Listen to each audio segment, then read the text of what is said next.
Yeah. Alrighty. All right. We Right then. Guess we're we ready. we live. We live. We back in full effect. We upgrade a little bit today, as you can see. We should sound a lot different as we do before. Set. 75 episodes strong, and 75 episodes strong, and now we finally upgraded. Just a little bit.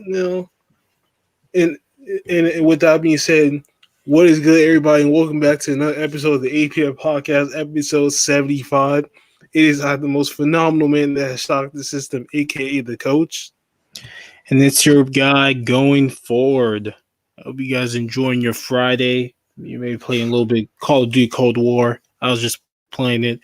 It's a lot better than Modern Warfare, I'll tell you that. So, with that being said, all of the we real quick, we'll just go over the all NBA and all rookie teams, and we'll just give our thoughts on who do we like, or should they be changed, or should they not be changed, or who do we swap. Oh, So for also, the don't forget, they just gave Giannis the MVP, obviously, for a second straight year. That was oh yeah going oh to yeah happen. we all knew that was gonna happen. We all knew that was gonna happen. So for the All NBA first team is Giannis, LeBron, Harden, Davis, and Luka Doncic, and and Giannis and LeBron were unanimous. And for that, the first team, uh, I don't really have.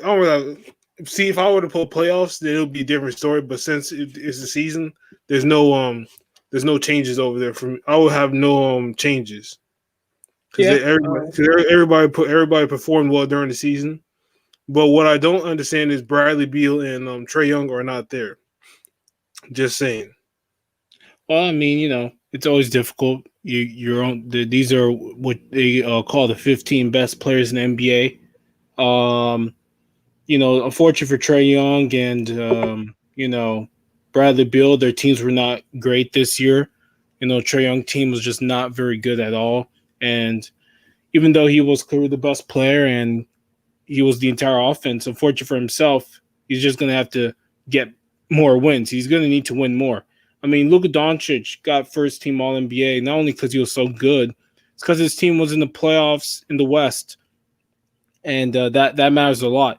All the people on these All NBA teams, I've never seen an All NBA team unless I think Kevin Love maybe a couple years where you had to Oh be yeah, a team who won. He was on the Timberwolves. Yeah. Yeah, so I think he had a couple times, but you're really supposed to be able to win. You look at all those 15 players; all their teams were in the playoffs, so it means they have usually winning records. So they don't really give All NBA honors to people who just kind of are really good for their team. The All-Star game is more for those type of guys like a Trey Young and then Bradley Beal, where they can get some help, get some recognition for as good as they played. Yeah, I agree. Because what you call it, some John Morant brought that up on Twitter where he was talking about no Bradley Beal or Trey Young.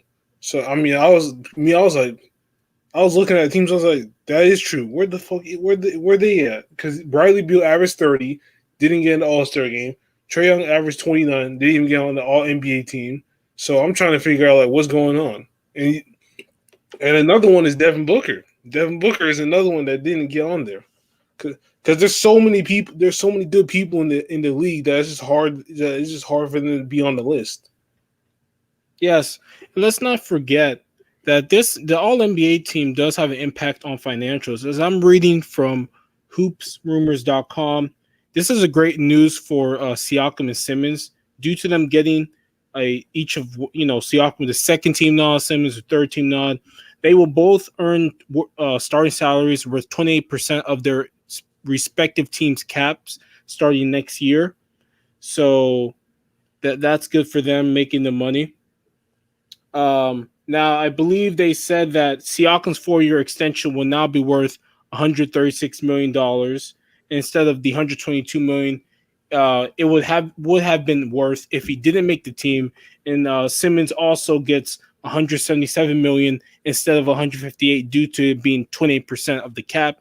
So both those guys made almost $15 million extra for being on the All NBA team. The All NBA team is important for two reasons: recognition and financial help, financial betterment for your self. So I'm very happy for those guys. Which is exactly why Klay Thompson he wanted to get on the All NBA team, because if he got on the All NBA team, he would have got the Supermax deal. But I think he still got it, but it wasn't like the one that he wanted if he got on there. So I mean, he still ended up getting the Supermax deal, but it wasn't the one that he wanted because he didn't get on the All NBA team that year. They also read here, Embiid, if he would have made this year, would have been eligible for the Supermax contract, but now he'll have to just do it next year to get the Supermax eligibility next year if he makes it then, which he probably will. Now Gobert is also eligible for Supermax. He's not getting it. There's no way they're giving it to him.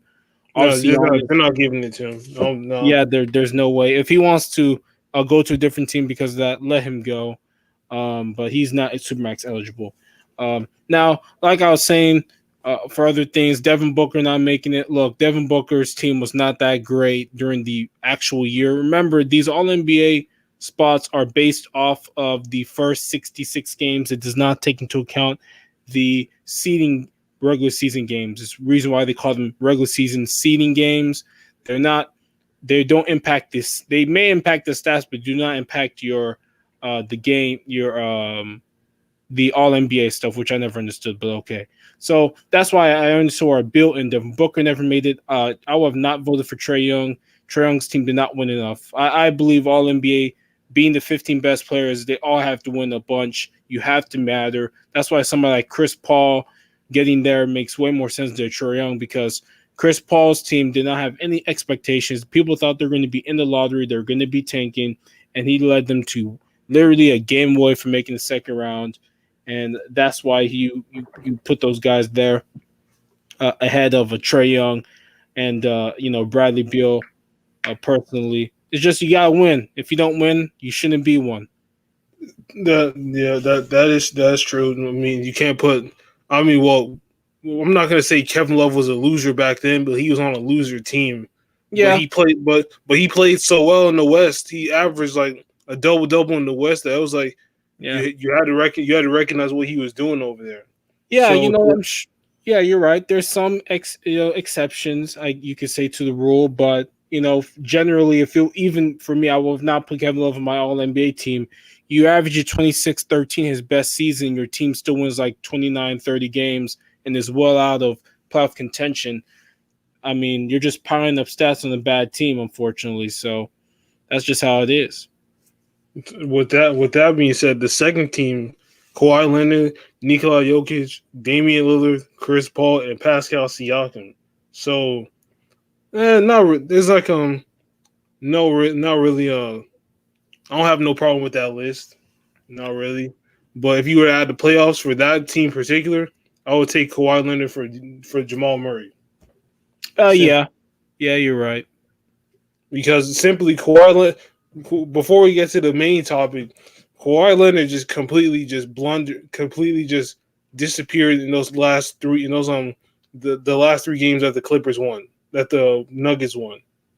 And then when I see in all NBA teams, I'm like, and I see Jamal Murray, I'd put him there because he obviously Jamal Murray wanted it more than that, what he wanted to win. It seemed like the Clippers were complacent. So, with that being said, especially that last game, thank God Paul George didn't go on the second team because he didn't play well enough during the season, but Kawhi did, so he earned that spot. And Jokic, obviously the big man, a great big man like him deserves to be on there, which I have no issue with him being on there because he obviously played well during the season. He obviously played well during the playoffs. Right now, he's averaging 25 and 10 with like 6 assists. So basically, a walking big man triple double that you need to watch out for in the future.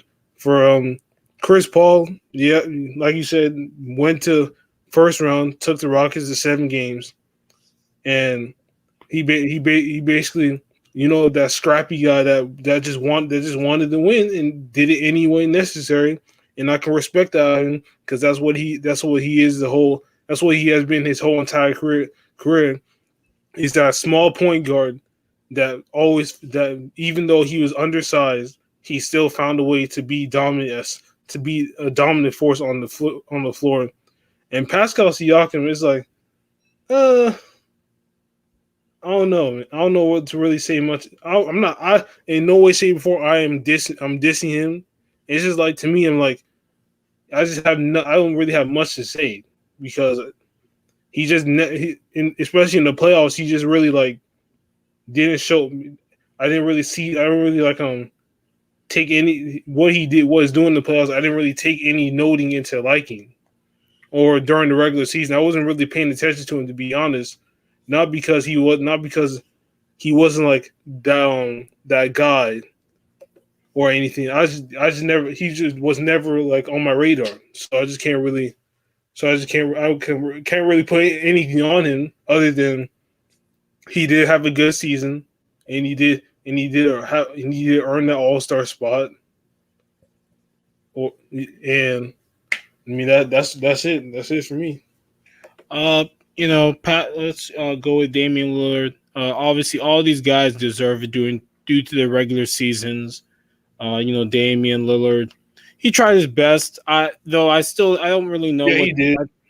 I still think that the seeding games helped him a little bit, probably with this All NBA stuff, because his team still was their team was actually had a losing season, obviously in the playoff berth. So I like to think that the seeding games helped him a little bit, because if you're telling me that he was going to get All NBA second team the way that season was going, then I would have been very surprised.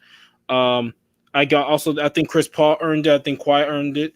Now, if you're looking at Pascal Siakam and Kawhi, okay, let's go Pascal first, easy one. Look, the playoffs exposed Pascal. He's not ready for the big time. He's still second on that team. Kyle Lowry is the real closer, the real best player, because Kyle Lowry on both ends of the floor is better. Okay, he can get his own shot. He's much more.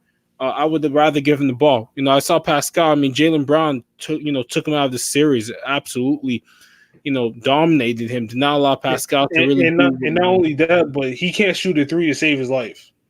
Yeah, he can't. He really can't shoot well from the three. I think his jump shot, personally, to me, doesn't look great. I think anybody's jump shot that just isn't generally a pretty smooth jumper is pretty bad. And his is not very good. He wasn't able to shoot from the floor, so he can't, make guys have to back up off of him or play him up because he can shoot and, basically give himself multiple ways of attacking you. It's really just, dribble drive and some post. And if you're pretty strong, he really can't do much. Chris Paul earned it this year. I think he should have had some MVP votes. I would like to probably had some, maybe.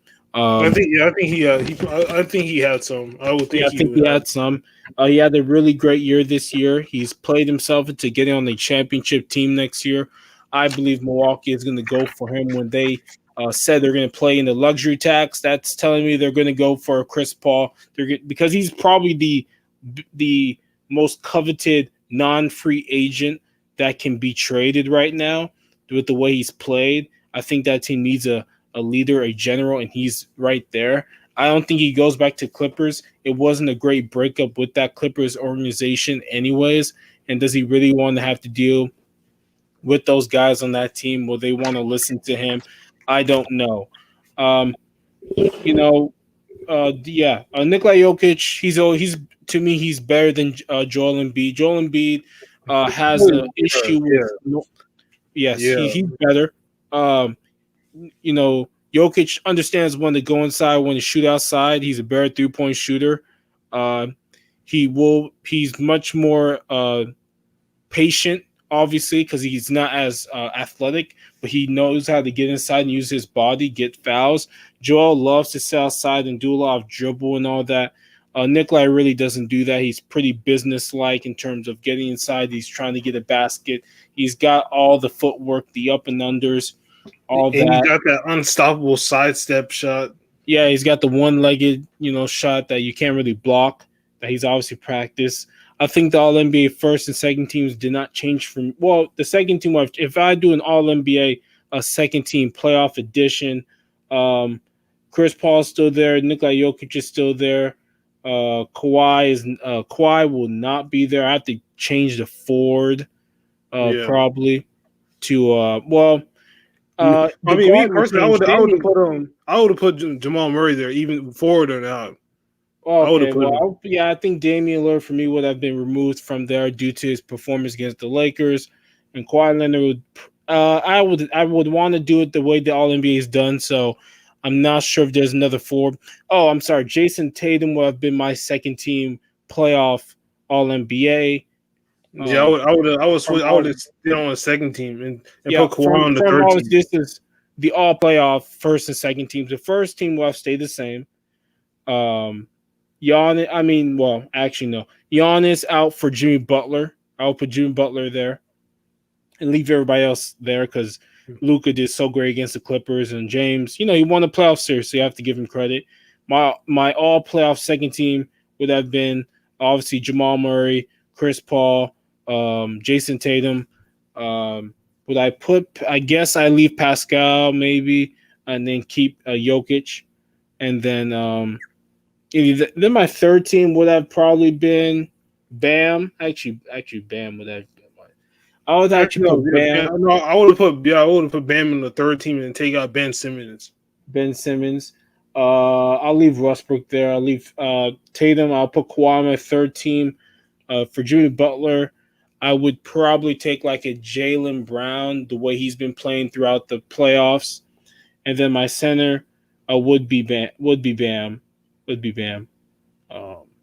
Generally, yeah, Bam would be my center, and my guard would have been Kyle Lowry for the third team. So that would be that's my 15 best players of the playoffs at this point.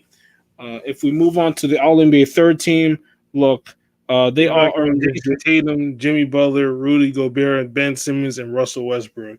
Yeah, they all earned it during the regular season. Yeah, though I think Sixers obviously underperformed. He got what he got. He got 61 votes for that. Russell did so good second half of the season once they trade Capella, and was scoring 30 a game. So I understand Tatum was been the best player on the Celtics during the regular season, been their go-to guy, and it shows in the playoffs. Even though they faltered, Jimmy Butler has shown himself to be a top 15 player. Clearly, probably up there top 10 with the way things are going, being 2 games away, and showed the reason why that. Getting out of Philly was a good decision. Yeah, it was a good decision. And Gobert seems to always get third team. They seem to need a third center, and they always put Rudy Gobert there. They never think about putting anybody else who's better. Joel Embiid was better than him during the regular season, even though he was a disappointment. He should have been on the third team, but it is what it is. We'll see. Yeah, I mean, you could put Bam. I mean, Bam is going to be. I'm going to say Bam could be on the All NBA team next year. He could be. Yeah, he could be. I think he will. I'm not going to say it for sure, but I think he could be there. Well, I think that this year, a lot of those Heat guys, I think Dragic is going to be in the running for a 6th Man of the Year campaign next year, the way it's been going. And Bam will probably be. He was an All-Star this year. I think he's going to be on the dock for All NBA honors next year. That was something that I also said, is that these playoffs do matter because they impact not only how people look at you, but also it's going to impact how they look at you for All NBA honors and all the different kinds of honors. Look, somebody else is going to be the MVP next year. It's not going to be Giannis, especially after this year. I think LeBron's the front runner for that. Defensive Player of the Year, I think Giannis may still be able to win that, but I think Anthony Davis will probably be the front runner for that. Most improved player. I think Shai Gilgeous-Alexander. Tyler Hero could be that if he starts. Okay, if he doesn't start, he has no chance. For me, I think Duncan Robinson should move to the bench. I think that's what's been shown now. He should go to the wasn't he on the bench. bench? Huh? Wasn't he on the bench? No.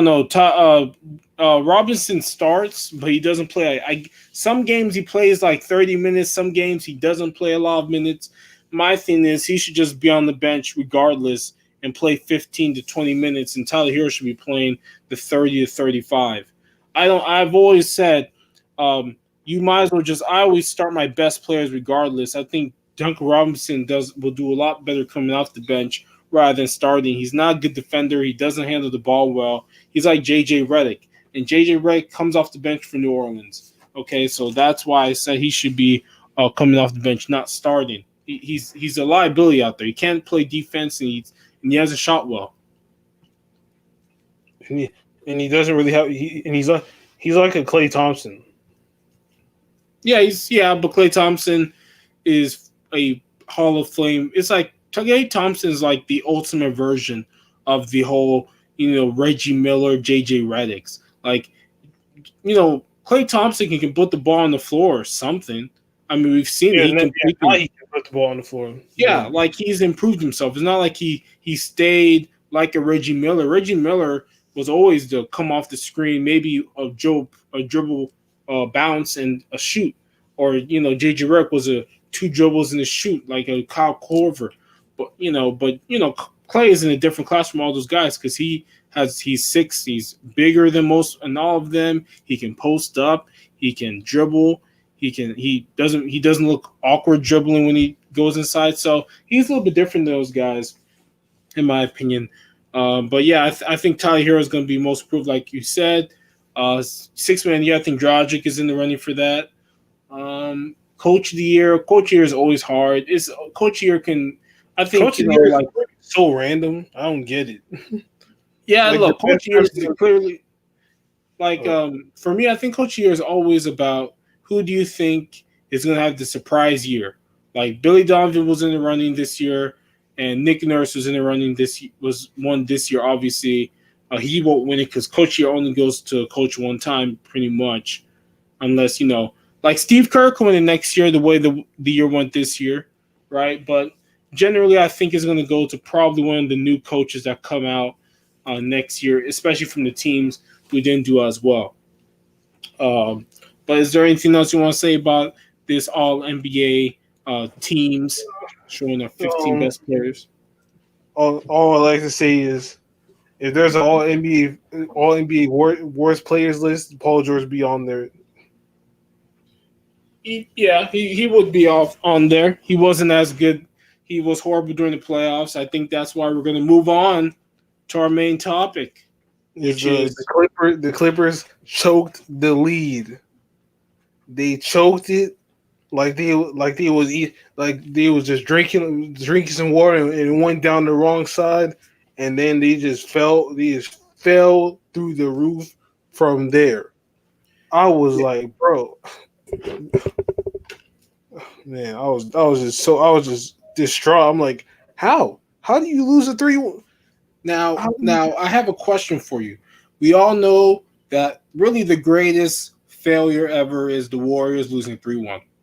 But I think a lot of people agree with this, that this is probably the worst.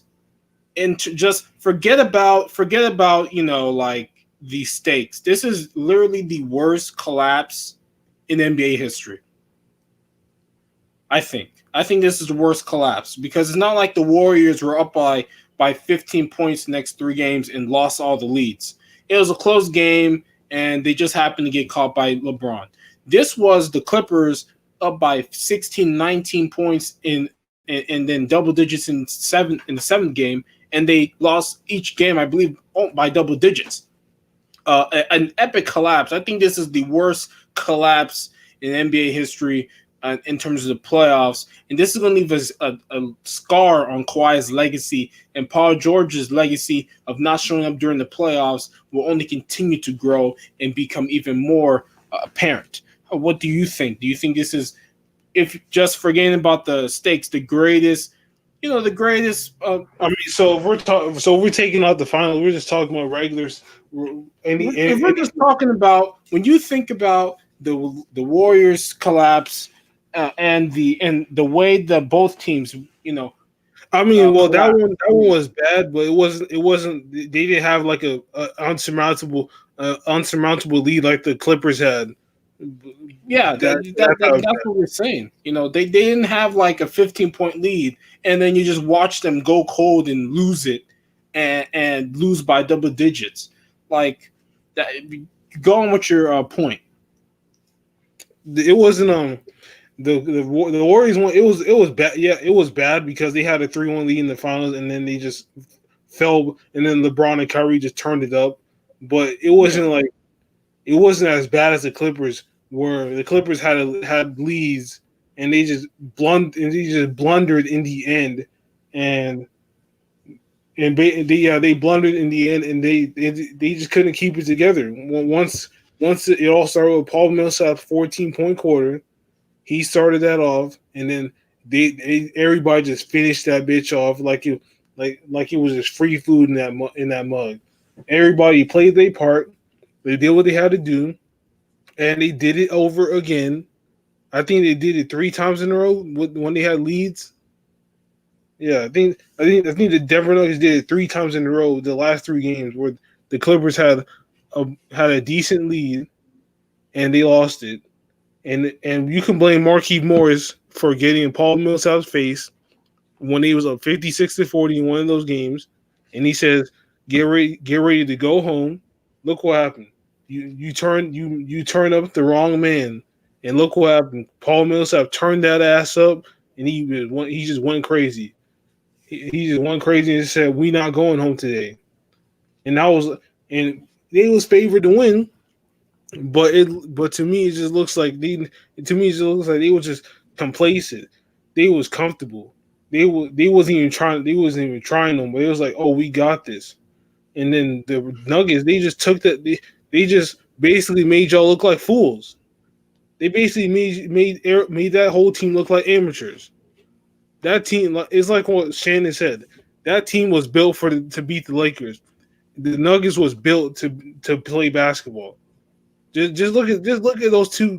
Just look at those two teams. Those two teams, one of them has firepower. The other one doesn't have much as firepower, but they use their players together. The Clippers, they have they got the firepower for the Lakers because that's what all he was thinking about. So after they just blundered that 3-1 lead, and it was Doc Rivers' third time blowing one of those, they're just completely exposed. They're completely exposed, and as we all know, Stephen A. Smith said this is the second coming of Dwight Howard for Paul George. And when I heard that, I was like, when I don't know about that because Paul George is going to make All-Star teams. He's going to make All NBA teams. So when he says that, I'm guessing he means that he's at that level, and he's just going to start declining. I don't believe Paul George is going to decline. It's kind of more of a wake up call, like, oh man, I did bad. Oh man, I did bad in these playoffs. I did bad. I especially did bad in these closeout elimination games. So this is kind of like a wake up call for me to go back in the lab and get better. And as we all know, Skip calls him George Paul for a reason. And as much as it pains me to agree with him, I have to agree with him because as we've all seen it. We've watched that OKC game where they got closed down like 6, and he scored 2 points and Westbrook scored 40, but nobody was talking about Paul George scoring 2 points the entire game. So when I see that with Kawhi, nobody was talking about Kawhi's game at all. Nobody was shitting on him. But if LeBron did that, if LeBron had that same performance, LeBron would never hear the end of it. He would never hear the end of it on Twitter. He just wouldn't. He would never. Yeah, yeah. Look, that is the worst collapse in the history of the NBA, especially for a prohibitive favorite like they were. that just showcased, number one, that Kawhi Leonard will never be LeBron James because Kawhi Leonard never got the vitriol, never got the scorched earth whenever in any of these games like LeBron would have until the end where they finally lost. Kawhi Leonard also is a bottom top 5 player because him, Harden, Giannis all have the same thing. Okay, when the game's on the line, I can't give it to him because I tried to give it to Kawhi those last 3 games and he was unable to deliver, especially in Game 7, where his team for the third straight game in the second half, when the game is teetering, missed 10 consecutive free shots in a row. I believe they missed 12 in a row last Game 7. They missed like 10, 11 in a row in 6 and 5. They also missed 10 or more in a row. So what does that mean? It's just like Giannis, just like James, when their team goes cold for possessions, 5, 6, 7, 8 possessions in a row, they're unable to get them out of those ruts. They just continue to keep missing and missing. And you know what that does on the defensive end? It causes you to play bad defense, and they allows, the Denver Nuggets to do what they did. Number 2, Doc Rivers. Because I'll get to Paul George last. Doc Rivers needs to take a lot of this blame. He was unable to put in good adjustments on offense to help them facilitate more, maybe have more pick and rolls, double pick and rolls for Kawhi to try and get Jeremy Grant off and get a more favorable defensive matchup. On defense, they're unable to deal with the Jokic Murray pick and roll, like I've told you guys here in the house. They were unable to try and contain it. They would try to blitz the pick and roll, and Jokic would just slip through. And I don't know why they thought that would work, because Jokic gets the ball at the free throw line, like when they do Draymond Green, right? What Houston did to Golden State when in Game 6 last year, when they would double team Steph and Draymond would get the ball, make the right decision. Jokic is even better at that. He knows who's trying to help off of who, and he'll make the right decision. Then they try to do the drop of Zubac and Harrell, and Jokic was just burying threes because, well, that's what we call warm-up threes, practice threes. And you never want to give players practice shots in a real game because they do exist. There's a reason why those guys make those shots. They practice them. They gave him those shots all the time. Okay. Number 3, and this is also Doc's fault. He was unable to make good adjustments. I mean, the adjustments that he tried to make were too late, 1, and number 2, weren't great. You have no big because you can't play Zubac. So you try and put Harrell on him, on Jokic. It didn't work, clearly, because Jokic was giving it to him. You try to put Kawhi. I don't know why you thought you could just put Kawhi and Paul George. They're too small. They're too small for Jokic. Jokic's just like, okay, if this is what you want to do, as my teams are going to do cuts, they're going to do backdoor cuts, they're going to do flares, they're going to do whatever. And also, they try to put Kawhi on Jamal Murray, and Jamal Murray took him to school as well. So sometimes there's nothing you can do anyways when, a team is just shooting as well as they did. Now, the worst culprit is our boy, Paul George, because he's a George Paul.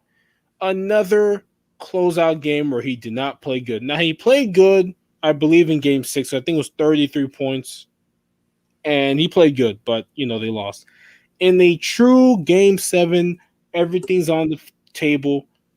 He scored, 4 points or something? He scored the game he played. He scored 10. 10 points. That is unacceptable. 10 points. Kawhi scored 14. Those two guys got tight. They choked and got tight. That is a choke job. The definition of a choke job. You will never see this again. I promise you. No team will choke this bad ever again. It will not happen. So with that being said about Paul George's last 5 facing elimination games, 15 points off 5 of 21 shooting, 34 points off 12 of 26 shooting. He won that one. 5 points on 2 of 16 shooting. 36 points on 14 of 20 shooting. 10 points on 4 of 16 shooting. Lost those ones. And 20 points per game on 37.3 field goal percentage. So that just lets you know that he had one game where he shot good and lost, but the other ones, 2 of 16, 4 of 16, 5 of 21, it's just not good. Even though he scored 36 and lost, it's just not a good look for him. Yeah, it's not a good look. I mean, it doesn't matter if you do that in the loss really anymore, because you have Game 7 where you both choked and didn't do nothing. Jamal Murray outscored you, Kawhi, and Lou Williams by himself. He almost outscored them and Harrell, who had 20 points because he kept getting them cheap buckets at the end, dunking like he knew something. Yeah. I was like, okay, yeah, y'all scoring now when it's over. Okay. Yeah. I've always had an issue with some of these guys who like get all these buckets and dunking all hard. You shouldn't even be dunking hard. Your team lost. Your team sucks. Your team is not very good. Tell that to Kevin Porter Jr. where he was flexing and he was down by like 30. I'm like, bro, you're losing by 30. Why is you flexing like y'all winning? Yeah, they shouldn't be doing that. Now, let's talk a little bit about what we think the Clippers can do, or really what they really can't do. If you look at their financial situation, look at their cap, there's really nothing they can do. All they can really do next year is lose players. Montrezl Harrell's probably gone. Some team is going to pay him a big load of money to leave. I will say this: they're fucked because they have a first round pick in 22, 24, and 26. So, and they gave like 5 first round picks for Paul George or something. No, they gave like 4 or 5 either one, and that's a lot of them. That's a lot of picks to get second rounded. Your first year getting him in his 4-year contract. That's what happens. Let's not forget Paul George is a beta. The man went out there and said this was not a change or bust year. Let's not forget that. That's another knock. That is completely yes, it is. When LeBron and company in the Heat lost in 2011. I think they said it was a championship or bust because they knew they had everybody there. So it was like either we win this year or this was a bust year. What happened? They lost in 6 and it was a bust. Y'all did this. Y'all did a similar thing and gathered all these powerful pieces and lost in 7. Not just lost in 7. Y'all just crumbled in 7. And now out of everybody that says that, he's the one that played the worst. Played one of his worst games and says that it's not a bust year. Stop it. That's like the Miami Heat in 2011 saying that wasn't a championship bust year. Come on now, y'all had all the pieces together, and you telling me that wasn't a bust year? Please. Well, yeah, I mean, that's your second best player. That's supposed to be your second leader. And for him to say something like that and say internally, he's putting them all in the same bus. He's trying to get everybody in the same bus, saying this was not a championship bust year. Because Doc Rivers said it was. It was that. Kawhi, it was that. Lou Williams, it was that. All those players on that team knew this was a championship or bust year.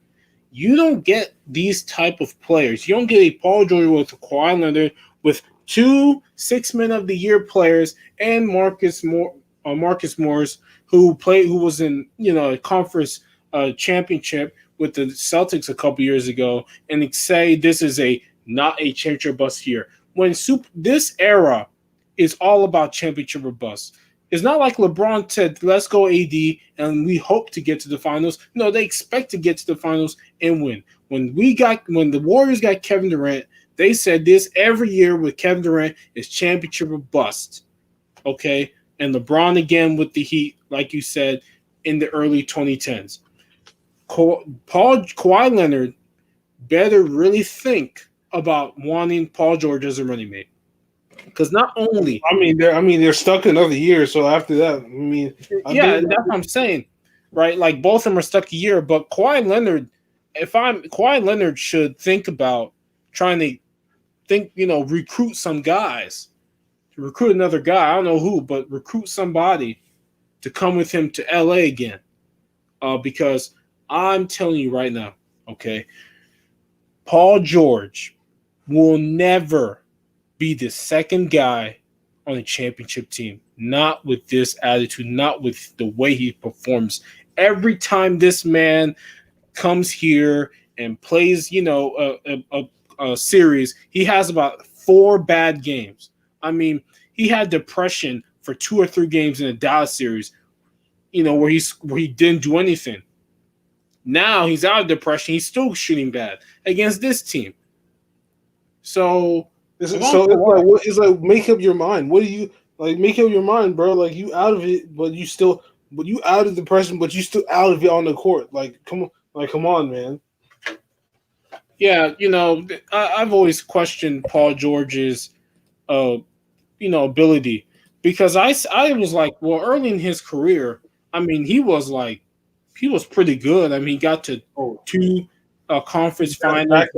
Conference finals against LeBron. Yeah, one of them went 7. I mean, it was a tough series, and I was like, this guy could be it. Then he gets hurt. Maybe the injury is part of it, but he seems to have completely recovered from the injury. I just think he's just not at that level anymore. Again, this is the third. What was it? This was the second straight year of jumping teams and hoping to God we win. That failed again, trying to jump teams. It's really unfortunate for him and stuff. But these things happen sometimes. I think they come back next year and be a little bit more humble, a little bit more caring about the regular season. No more load management.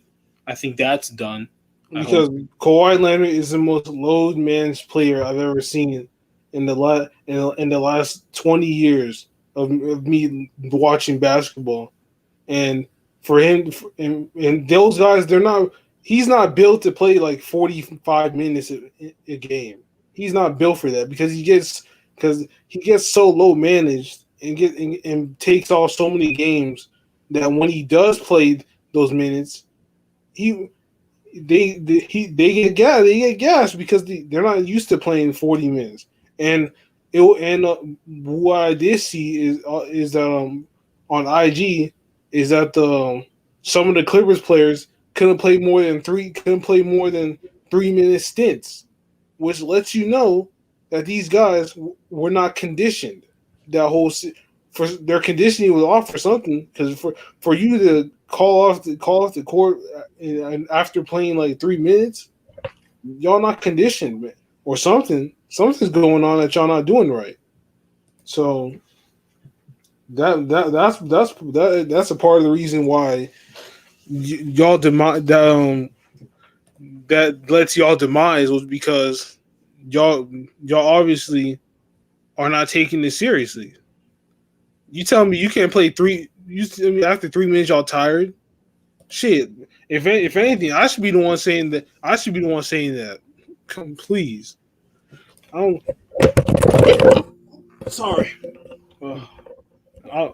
should be the one saying that. I don't understand. I don't understand that, but it's like you said, Paul George is not going to be that. It's not going to be that. It's not that guy that he once was when he was in Indiana. And after jumping ship, it's gonna be pretty hard for him to be trusted in these playoffs, because in these playoffs, man, it was like Pandemic P came back out of nowhere, man. Pandemic P came back, and it's funny. And then that was on the Basketball Reference. That was actually his nickname they put on there, called Pandemic P. I'm like, damn. That's kind of Yeah, fucked. they don't take no they don't care who you are, man. They'll give it to you. But yeah, I think they'll be fine next year. I think they take it more seriously. I don't know how they get much better. They're going to get worse. You're going to lose one man of the year player. I don't know how they can get any better. I Yeah, they don't really know. can't. They don't have the money. They don't have the picks. They don't have anything. I They mean, dropped out the picks for one guy, so yeah. I mean, they're going to have a hard time. Maybe they should have actually picked Michael Porter Jr. because that'd been good. But it is what it is. Let's go to the actual team that is the first team in NBA history to go down 3-1 twice and win both. The Denver if, Nuggets. if the Denver Nuggets aren't a historic team, then 2K's got this game all fucked up, man. Yeah, because again, 2K has like the Raptors one, which makes sense, and they gave the Warriors one. That 16-17 team who won 16-1 is the historic team that they put in there. I understood why they did it. I just think there's a lot of other different teams that we could get, um, but it is what it is. Look, Jamal Murray is now. Look, I know that people have been against Jamal Murray, like this guy. Like I heard on TV when they were doing the top 25 players under 25. Jamal Murray was like bottom 20. Well, I'm just gonna say this: unlike Jason Tatum, Jamal Murray doesn't give the ball up when it's time for crunch time, and he's going up against Kawhi or Paul George, and he's giving them buckets. He's shooting the three. He's driving. This playoffs have been a great revelation for the Nuggets. Not only do they get to see Jokic and Murray, you know, grow up before them and get them 4 games away, people, from an NBA Finals. This is an accomplishment. I'm sorry, bubble or no bubble, people did not think the Denver Nuggets were going to make the Western Conference Finals, and they did. So this is great. Nobody thought that. Yes. Not only You'd that, but be lying you'd be lying if you said that. Everybody be lying. yeah, I mean, look, if you would have picked Denver to win this series and you bet some good money, you would have been a very wealthy person. Let's just say that, because the entire series they were never even like 6.5. It was always 7. So, and also I bet you the odds of them winning the series never really dropped that much either. So you would have made some real money. If I was a betting guy, I would have won something, because the Nuggets were gonna be that team that could have made an upset. But they also get Michael Porter Jr., who, even though he didn't play well in this series that much, was a really good revelation for this team, and he's going to be the starting 3 next year, because Will Barton is gone. I think he's done. I think he's going to the bench. What's it called?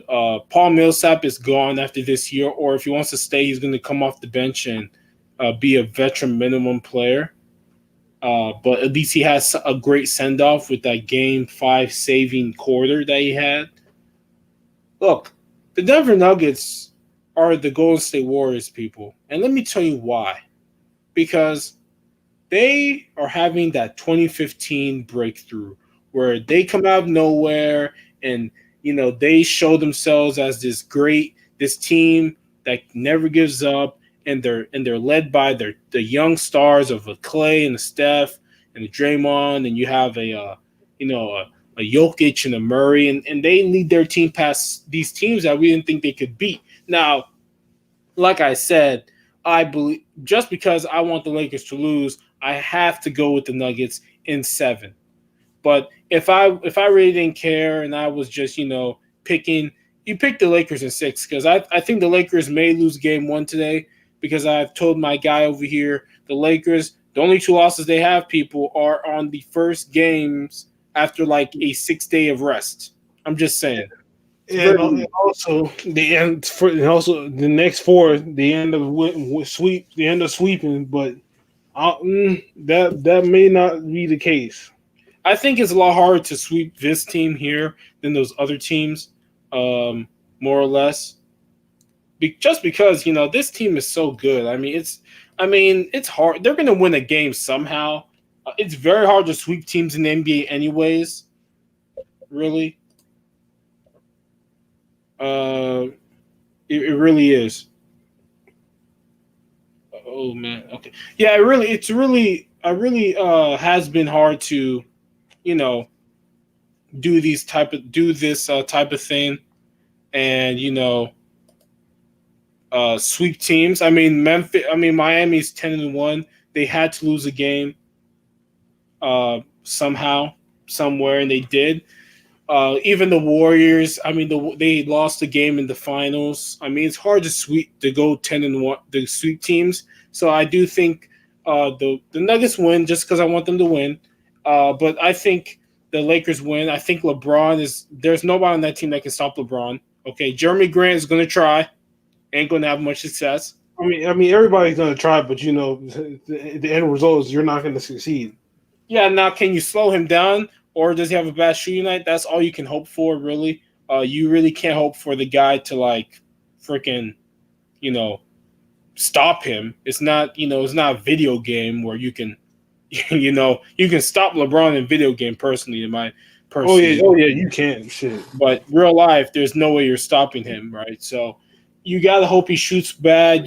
You hope you do good enough defense.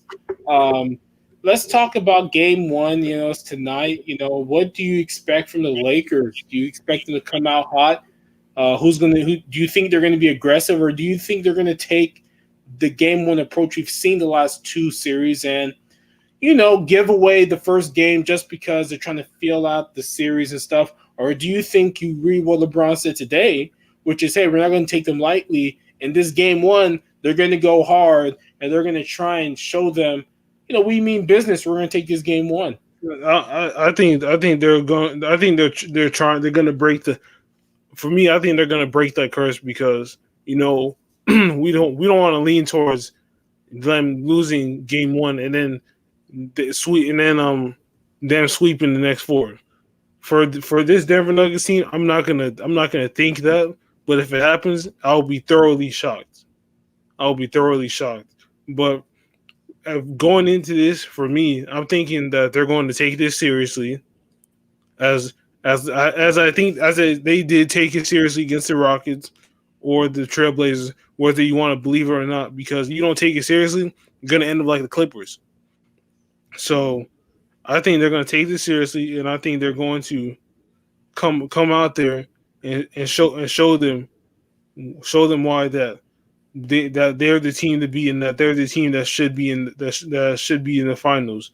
And I expect for who is going to go off. I think LeBron's going to go off, and AD's going to have AD's going to have like a little silent game. Like you guys know he's there, but you don't know LeBron's going to be there. Yeah, I think the big thing for the Lakers is who's going to be that third guy who's going to be able to score, right? Like Rondo was that for them against the Rockets. Kyle Kuzma was that kind of in the first series, but he wasn't really that in the second series. Generally, it was really Rondo who's been the third guy. So that's always the question I've had with the Lakers. For me, I've always said they're a flawed team. Their two guys are really great, but we saw LeBron go full score mode and only be up by like 3 or so. So clearly that won't work. If you make LeBron a scorer, it just makes it easier for you to defend the rest of the guys. And, if LeBron starts to score, he's going to feel in the rhythm and not a lot of passing. People may not like it, but actually that's a better way of defending LeBron, try to make him a scorer. Does KCP make some shots? Does Danny Green make threes? Look, in that series against Houston, we were watching it. Danny Green was making threes again, right? He was getting the rebound, going to the three-point line, pulling up. I'm just saying that's an important thing to see. KCP was a lot more aggressive. He was making threes. He was driving the basket, okay? The others are going to be very important. The others, for me, in any Lakers series is always the X factor is – which of the others, 2 or 3, or maybe just 2, are going to be able to score double-digit points and help LeBron and AD when they score around 65 to 80. And, keep the game close. So I think that's what's going to happen for the Lakers. The Nuggets, Jamal Murray, Jokic have to be great again. We may not like Skip Bayless, right? If they're But not great, then it's gonna be easy for the Lakers.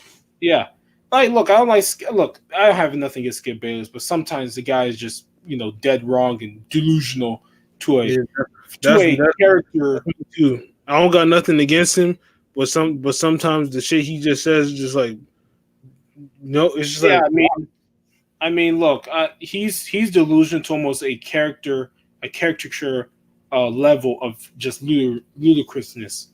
But he put out great stats. Look, in the 8 wins that the Nuggets have, Jamal Murray and Nikola Jokic shoot 50% from the three, or something like 50% from three and like 50% from the field. So when they win, it's because those two guys are on. Just like every other team, generally every team that in the playoffs, if the best player plays well, usually they win. But it's especially with this team, right? And also, who's going to be that guy? Is Paul Millsap going to be defending? How is he going to defend AD within those first 5 to 7 minutes? How well can he defend AD? Can he handle AD's moves and his foot speed? Will he be more of an offensive impact like he kind of was in this series against the Clippers? How many minutes does Michael Porter Jr. play, people? Michael Porter Jr. is the X factor for the Nuggets. If this guy gets 16 or more points, I'm telling you, it's going to be a close game, and he's going to be pulling up like nobody's business because this kid wants to score. because he's that sneaky player on their bench. He's that sneaky player on their bench. Yeah, he is. I mean, he's the best player off their bench. Obviously, we know that. How do they do without Murray in the court on the court, right? They've got a really good bench guard in Monte Morris, one of the best assist to turnover ratios in the NBA. He regularly wins that stat every year just because he doesn't make very many mistakes and he always keeps the ball out of harm's way. So we'll see about that. How do they deal with the AD and LeBron pick and roll? How are they going to deal with Jokic? Look, they're going to put Jokic in a lot of pick and roll today, people. I mean, Jokic is going to he's going to probably experience some double teams. Yeah, but on the defensive end for Jokic, right? They're going to put him in the pick and roll. Especially, he's going to be on that. Yeah, especially if AD's at the 5 and they're going to do it. LeBron and AD pick and roll with Jokic. If they don't abuse that enough, I'm going to say you're doing malpractice against your team because you're going to force the help. Jokic is going to drop, or if he's going to try and show, he's going to be so slow, he's going to get beat. There's going to be the help side defense from either side, and you're going to usually have an open three-point shooter, and that means can they make open shots to the Lakers? But the Denver's going to have a difficult time playing defense, I think, with LeBron and AD pick and roll, and just vice versa. You're going to have to get help for both of them, and that's going to leave somebody open. And if they make shots, then Denver's going to be in a world of hurt in a long, long game. But let's try and pick this game. Who do you pick? Oh, I guess you know who you pick. But what is the differential? What's the score differential? You don't have to give a score. Just say Lakers win by 15 or whatever. I say Lakers win by 10. Okay. Look, I think the Lakers continue their game one feel out strategy, which is that's what every team should do is like the feel out strategy. That's all. It's like because you can't go into a game like okay I'm gonna do this do that. You never know. The Nuggets they might have some new shit for you. So and you don't want to throw your ish out there too. So you come in there with you come in there. You're like, okay, as you feel out this this game, and you know what they do consistently. You try and stop that, and then after that you adapt to their play. You try and adapt to their play style because you just throw, like let's say, if you just throw your different strategy out there for game one, and they know how to stop it. then and you don't know how to stop them, then what? You're gonna be in a long haul. So this is why I say game. This is why I say game one is and you can agree with me on this, is a feel out process. It just is. Yeah, And it's a fill out process. That's correct. and just like I'm gonna throw this in there, just like wrestling, because even though I don't wrestle like that, because I watched it for so long, I just know the steps into the match. You have a feel out process. You have a collar and elbow tie up. You do some chain holds, and then before that, then you start throwing your moves out there. So that's what they're gonna do. They're gonna they're gonna start throwing. They're gonna start collar elbow tie ups. They're gonna start going back and forth with the chain holds, and then after they know what they got to do for both teams know what they got to do, then then they can start throwing some moves out there. Yeah. I think look, Nuggets gonna win this series. I think Lakers gonna try to take them seriously, but they always find a way to give away game ones. It seems. For one game was close, the other game was a blowout. They blew them out game one. Um, what you saying? I just hope. I mean, if they give up game one, I'm not gonna believe. I don't want to believe that I want to believe that the Lakers will win next four, but I'm not trying to sound delusional. Like, oh, the Lakers gonna win next four. Oh, they're gonna out. They lose game one. Oh no, are they sweeping them? No, I'm like, because I see this team, I know what they about. I'm not gonna count the Nuggets because they came back from 3-1 twice. You can't count that team out. What other team comes back from 3-1 multiple times in one playoff series? Let me know. Yeah, but yeah, I think the Nuggets win by 8. I think Jamal Murray, Jokic continue that hot streak from that last game. They haven't. They've had a little bit of time to rest, so they should be pretty well rested. They had about 3 days, so they should be good. And I'm taking them young boys. We're gonna win this. We're gonna take Lakers home and face Miami in the NBA Finals. No, it's gonna be Lakers and Heat. Kobe versus LeBron. The only thing is Kobe's not here and LeBron's on the Lakers. But he's gonna make what you call LeBron's gonna make him proud and win this ring. But the Nuggets, they're gonna pull up a fight. But in the end, the big dogs are gonna come out with the dub.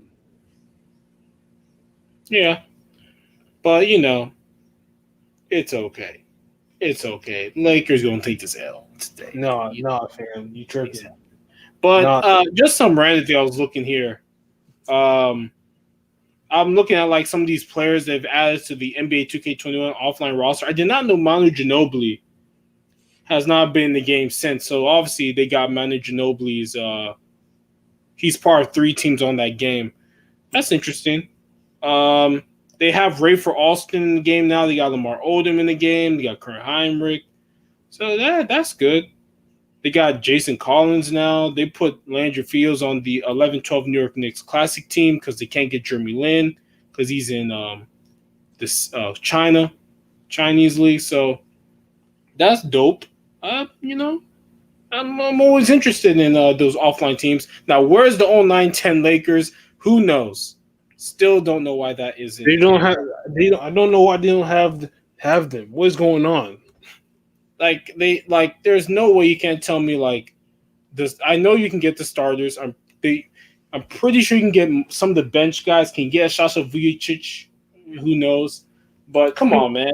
Adam Morrison. Well, maybe you can forget about him. That trash. He trash can't water. Yeah, he was really bad. It's just another example of college is really just you just never know what you get because you got let's say like a Donovan Mitchell who people didn't really know, and then you get like an Adam Morrison, a Marvin Bagley III.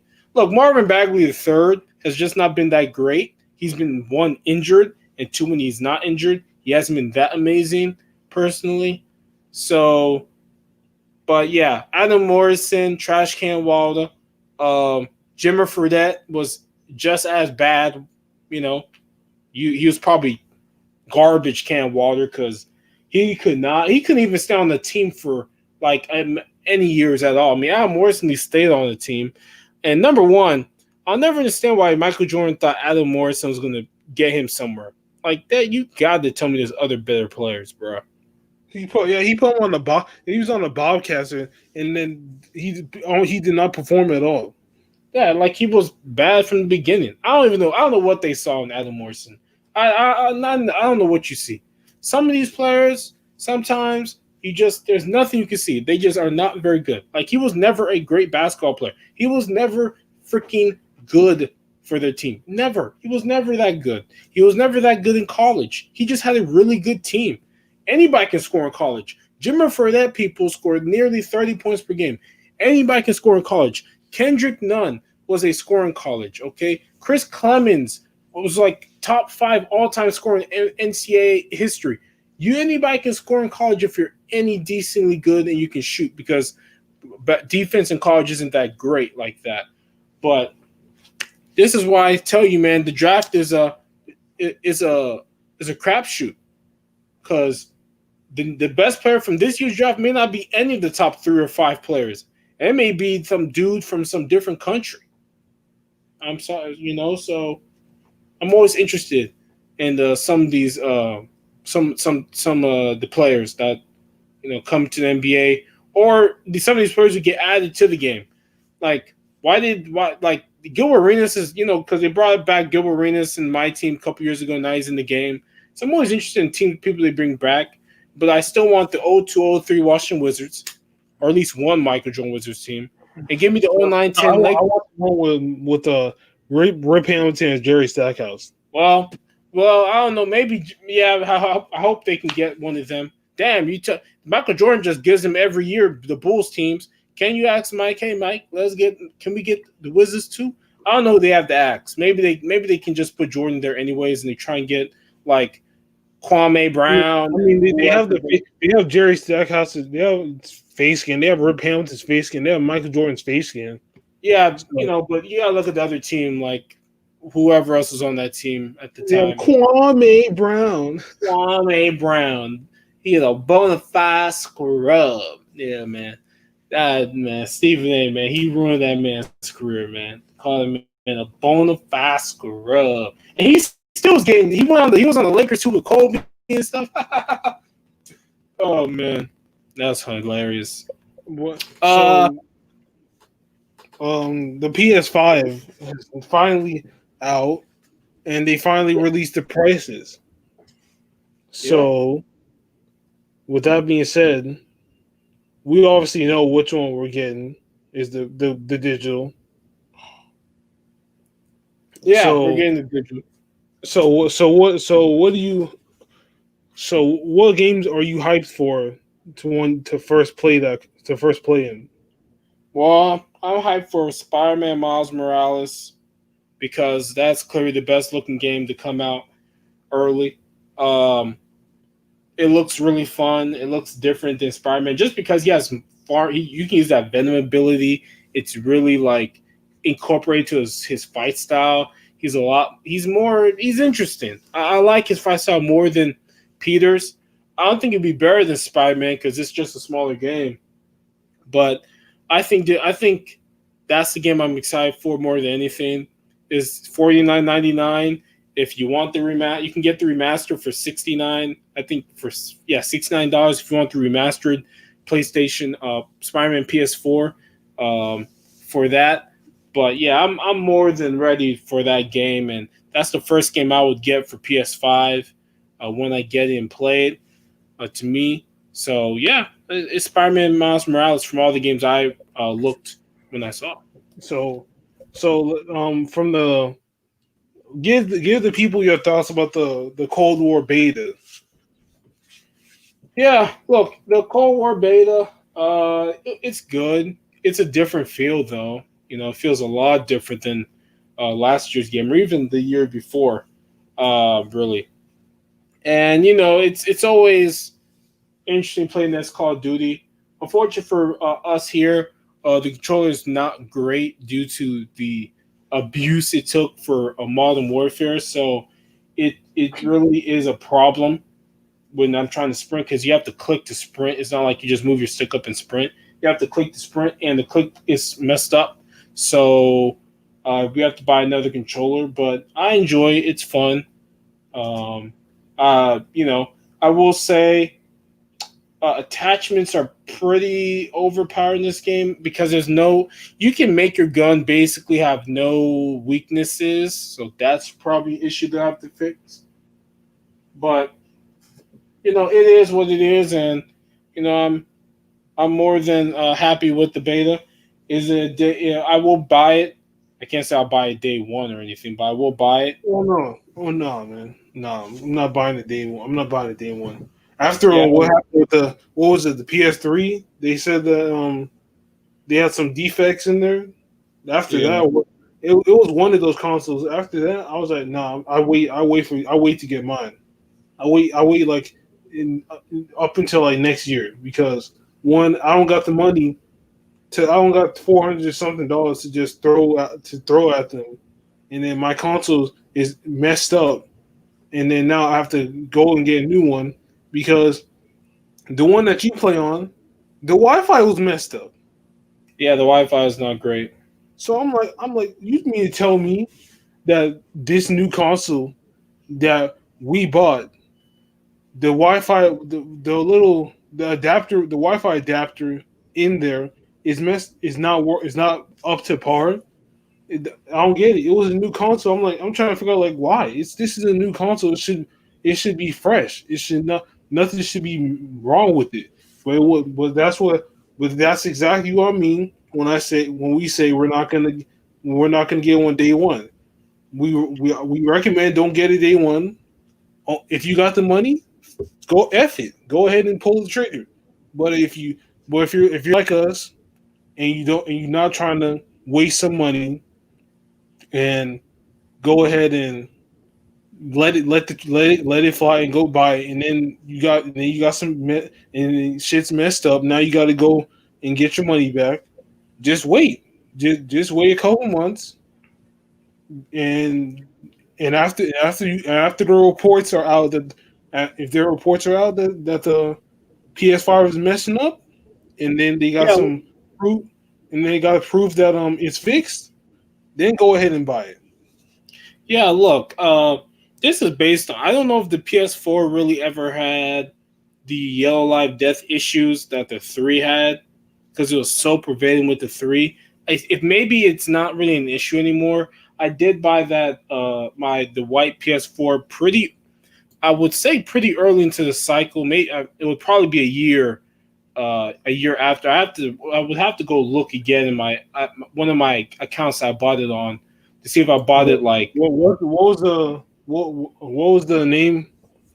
it was like a Destiny PS4 bundle back then. You get like Destiny and you get obviously the Glacier White controller and the Glacier White console. And I bought that during my first day in college. So that would have been 2015 anyways. So it was a year within. It was a year in, pretty sure, when I bought it, and it hasn't messed up since. I've never really researched if the 4 had the Yellow Live Death issues like we had with the 3. Like you just did. I mean, we never really had any live death issues at all. Well, that big one did. Like the big one obviously was gonna have that, but as far as like anything else, never really had no issues. Yeah, that's true. Yeah, so that's why we say don't buy early. But if you have the money, you could. Yeah, Horizon. Okay. I did want to say about Horizon Forbidden West. I didn't play the first one. I will get this one, and I'm interested in that game, so that'll be cool.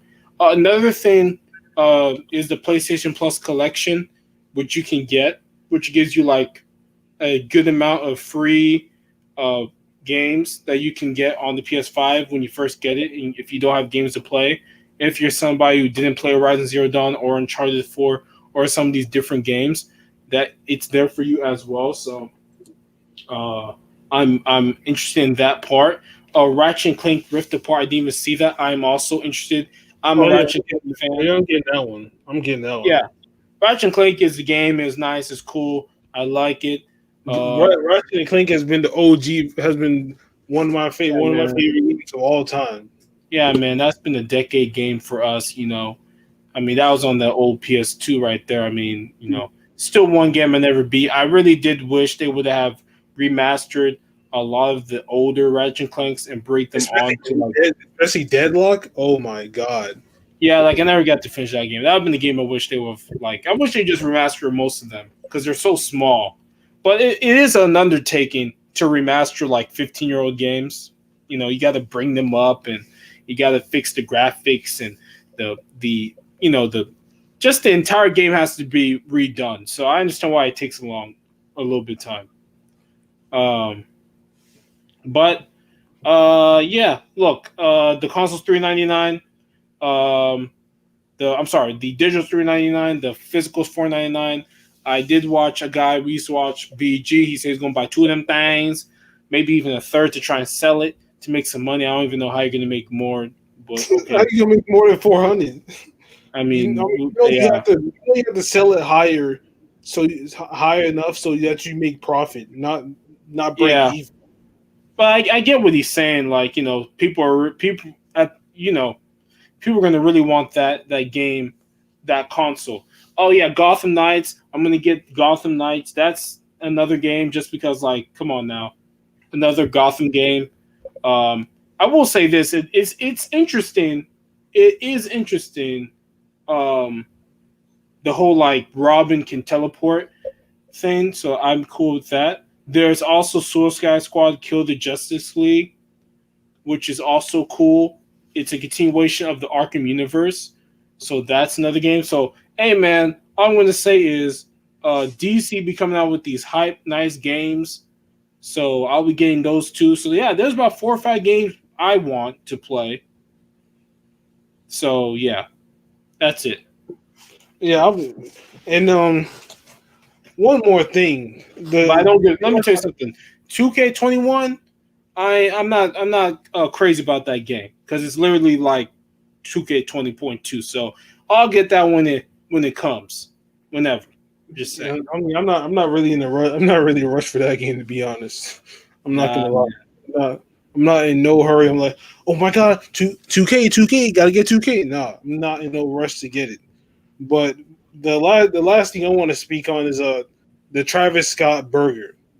Now, I've seen videos of the Travis Scott burger, and my guy, when I say it was one of the funniest videos I've seen was this one guy, and of course he was black, and he was basically the video was basically him like basically saying that what is it that he didn't like how the burger was. He's just basically complaining about how the burger was, and it was to put you on game is basically a quarter pounder That's what I'm saying. with lettuce. It's a Travis Scott thing. He's got you're right. It's a quarter pounder. It's got fries, ketchup. The quarter pounder's got everything on it. If you don't like a quarter pounder with everything on it, you're not gonna like the Travis Scott meal. But continue. So as you just heard, he just said it. It got everything on there. It's basically a quarter pounder, but you add everything on there, as he said. And the guy basically after he made his video, he pulled to the drive-through, and guess what he did? He got the burger, threw the burger at them, but failed miserably because part of the burger is still in his car. So I'm just like, what purpose did you get out of that? Number one, the only reason he did that stupid shit was because he wants to get internet famous. So he's like, let me just throw this at them, not even knowing what he's doing. He threw it the worst way possible and failed anyways. To be honest with you, I would probably like the Travis Scott burger meal. One, because I can eat pretty much anything on that quarter pounder. I never got quarter pounder that much, but I know I would like it. Yeah, I got the quarter pounder all the time. Yeah, like I would like it. Like what it's got, onions, pickles, whatever. I'll pretty much eat it. So the Trascon meal would be fine for me. Now it's very simple. This meal. If you don't like everything, you're not gonna like it. Number one, why would you take off anything? You're buying the meal that Travis Scott gets at McDonald's, so you would be defeating the purpose and wasting your money. I don't care if you just take off the pickles. You're defeating the purpose and wasting money buying his meal. It's his meal. You shouldn't be taking anything off. This is what he eats when he goes there. Yeah, so you would be wasting $6 or whatever. You would be wasting however much you're wasting because you're not even doing it right. Number one. Number two, this guy's dumb. He complains. He could have made this video pretty slow, simple, a 3 to 4 minute video. I bet you this video was like 6 to 8 minutes. How long was it? It was this one. No, it was like a short clip, just like less than a minute. Okay. And then he obviously wants to be famous online, so he goes there, he records himself throwing the burger, and then epically fails by keeping that nasty thing all over his car because he threw it the wrong way. Number one, that's harassment. Why are you harassing the McDonald's workers? It's not their fault that the burger isn't good. Okay? I never even get this. You should know it's McDonald's. Their shit doesn't. The shit is like they're notorious for making like the worst looking burgers. Yeah, the burger's kind of weird a little bit. Yeah. And stuff. Their burgers are weird. Like I don't eat McDonald's much anymore. I really don't eat fast food much anymore because it's just not for you. Like that. But I still love Big Mac. Big Mac is the thing. Quarter pounder is the thing. Their fries are amazing. Like, let's just be honest. Okay. I never understood why they haven't released like McDonald's French fries like as a frozen thing, maybe. Maybe it wouldn't taste the same, but it would be interesting. It wouldn't be. Yeah, it wouldn't be the same. But I always thought like it would be cool if they did it because Wahlburger releases their like ketchup and shit. And Checkers released their own frozen fries. Frozen fries. Yeah, that's what I thought. Man, it'd be cool. I mean, they could try it. They're worth billions of dollars. If it fails, it won't matter to them. They just gotta make a low quantity to where they don't have nothing left over. Yeah, you never know. That thing could be good. People be like, "Oh, this tastes great." You never know. You never know these things, man. And then once you hear reviews that taste great, then you know that okay, I gotta go copy now. But I mean, it would be pretty lit to have like a McDonald's frozen fry bag in your house, and then you just and then you open it, and then you cook it, and then you got the burger, then you eat it, and then some people even go as far as selling the frozen bag that came inside that was with the fries. Because there would be some people that be selling some shit like that. Yeah, they're weird. I was like, they are damn weird. I was like, what the hell? Y'all going this far for some coin? I mean, I don't hate on nobody hustle, but it's just that certain level where I just gotta call it, man. I'm like, yeah, I don't know about this one. Yeah. So is there anything else for us to talk about here? No, that's it. All right. So this is the first podcast here with the new mics. Just the new mics. You dig, and I think because I don't know how I sound, but the way you sound, like it sounds better. I mean, yeah, it sounds a lot better. Yeah, it sounds better, and like I said, it's $25. Y'all, anybody can go get it and use it for because one day if I have this if this like lasts long enough, I'm gonna start using this as a streaming like full time. Yeah, it's a good mic. Yeah, we went to Walmart. The guy was like, a lot of people get the mic, dude. A lot of people get the mic. No, I mean the guy said a lot of people thought this was like a webcam. Well, then they're idiots. I mean, what does that even mean? Like, come on. That's why I was like, bro, this is not a webcam. This is a microphone. But as you can see, Because as you can see, there was like 2 left. I was like,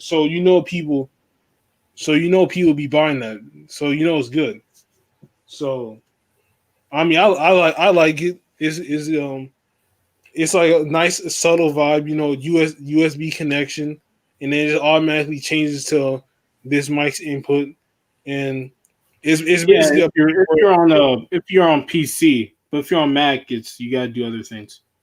well, yeah, it's a lot shorter for Mac, but it's like it was way simple for Windows, because Windows you just plug it in, this automatically changes to this mic, because I went to the control panel, it automatically just changed to this mic, and then when you plug Yeah, it up, it automatically changes to the mic in the computer.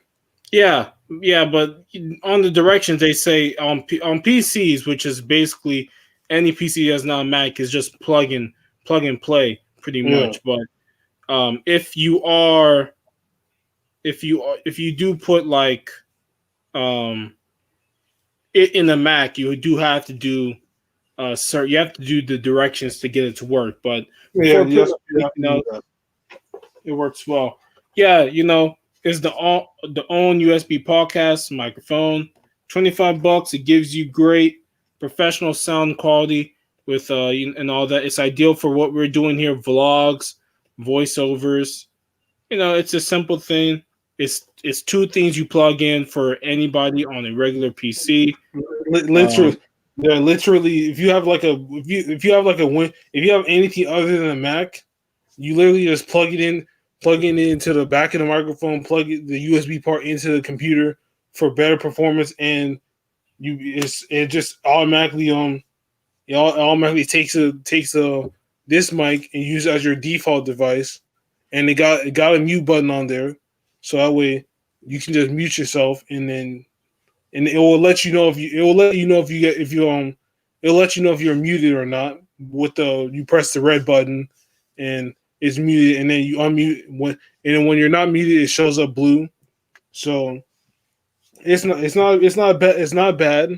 You don't got to go spend $100 for like those the blue Yeti or something for the blue Yetis. You don't got to do all that. You can just get you a $25 one, and you'll be fine. You don't need like I said, to do this live streaming shit. You don't need the best, but you don't need to spend a lot of money. Yeah, that's it. Yeah. And I've enjoyed it. It's cool, and it's somewhat professional. So yeah, I think we're So done for today. Right? Yeah. oh yeah, we done. We've been and so with that being said, this has been another episode of the APF podcast, episode 75. It is I, the most phenomenal man that has shocked the system, aka the coach, signing out. And it's your boy going for it. And I hope you guys enjoy the podcast. Obviously, look in the description below for all the links to, you've heard this for well over about, 3 months now, generally, because the podcast has been going around 70 episodes.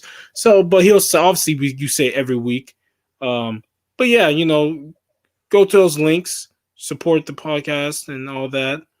If you like the video, obviously give it a like and subscribe, because we do these every week, every Friday. week. Yeah, every week, every Friday. We may start to do some specific videos on certain things, maybe to get faster, about certain topics in the future. But until then, I hope you guys enjoy your weekend. And Bye. I think like what you call I think on that, I mean, it's you know probably like what around December when we're off, maybe we can start putting out like what two vid we do like the show, and then we do like what 1 or 2 videos in between. Get a Yeah, I little. mean that'll be good. Specific videos for topics that maybe we want to talk about early, just to get our thoughts out there before. That's always good. And the and reactions and also reactions also. Yeah, reactions. Yes, that's correct. So so with that being said, make sure you like, share, comment, subscribe. Links are down in the description, and we out this thing. Ah!